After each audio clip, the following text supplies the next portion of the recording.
victims of these crimes are numbered in the hundreds of thousands.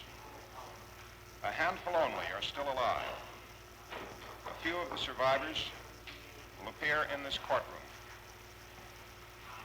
But most of these miserable victims were slaughtered outright or died in the course of the tortures to which they were subjected. For the most part, they are nameless dead. To their murderers, these wretched people were not individuals at all. They came in wholesale lots and were treated worse than animals.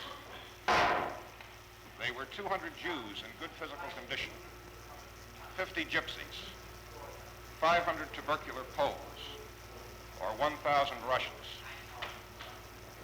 The victims of these crimes are numbered among the anonymous millions who met death at the hands of the Nazis and whose fate is a hideous blot on the page of modern history. The charges against these defendants are brought in the name of the United States of America. They are being tried by a court of American judges. The responsibilities thus imposed upon the representatives of the United States, prosecutors and judges alike, that they be accorded a fair hearing and decision. Such responsibilities are the ordinary burden of any tribunal. Far wider are the duties which we must fulfill here. These larger obligations run to the peoples and races on whom the scourge of these crimes was laid. The mere punishment of the defendants, or even of thousands of others equally guilty, can never redress the terrible injuries which the Nazis visited on these unfortunate peoples. For them, it is far more important that these incredible events be established by clear and public proof, so that no one can ever doubt that they were fact and not fable. And that this court, as the agent of the United States and as the voice of humanity, stamp these acts and the ideas which engendered them as barbarous and criminal. We have still other responsibilities here.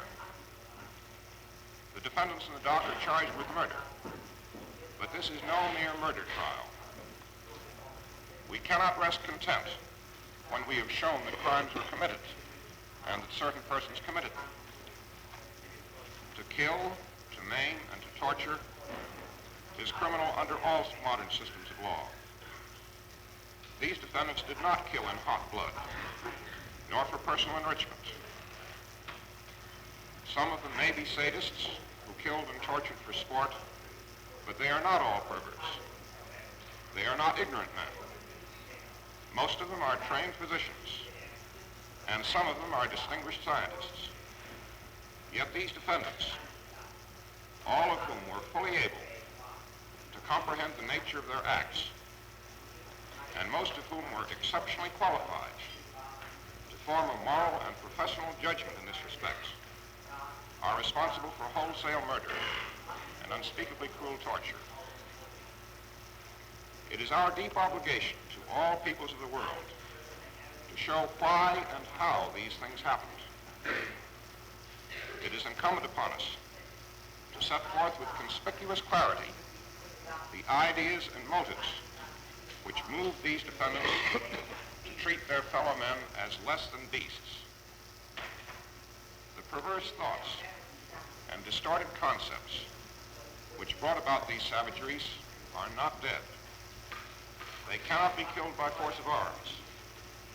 They must not become a spreading cancer in the breast of humanity. They must be cut out and exposed for the reasons so well stated by Mr. Justice Jackson in this courtroom a year ago. The wrongs which we seek to condemn and punish have been so calculated, so malignant, and so devastating that civilization cannot tolerate their being ignored because it cannot survive